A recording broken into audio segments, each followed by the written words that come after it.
After accidentally paragliding into a storm cloud, this woman was turned into an ice cube and was sent to heights higher than Mount Everest, all while she was unconscious. This is Ewa Wiśnierska, and she was on her way to becoming the best paraglider in the world.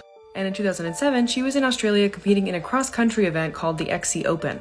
The only problem was there was supposed to be a thunderstorm that day. But in paragliding, if you get caught in a thunderstorm, that could be deadly. Eva and her team had decided they would take off later in the day, but that was a risky move because the storm cloud would be forming around that time. But she was definitely underestimating this storm.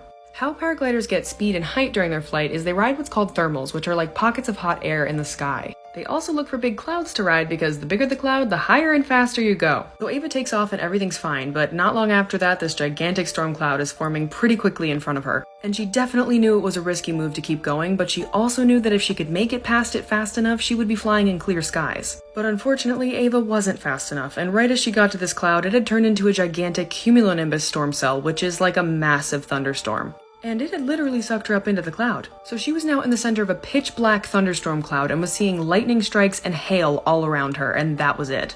She was completely out of control, and before long, she was sucked up to 6,900 feet, which is just under what mountaineers call the death zone. And that's when Eva passed out. Once Eva was unconscious, she was sucked up even higher until she was spit out of the top of the storm cloud. And that put her at just about 10,000 meters up, which is higher than Mount Everest and where planes fly.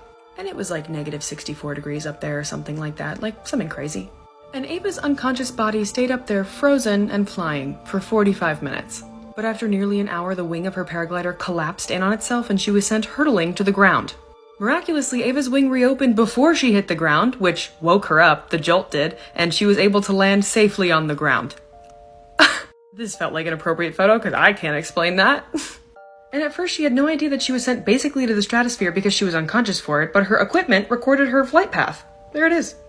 That high up she should have lasted more like seconds rather than 45 minutes, but I guess because she was unconscious and frozen, she survived. Eva's story is so unbelievable, but there are truly so many more details, so if you want to hear the full thing and hear a bunch of other stories just like hers, check out my podcast called Not Today.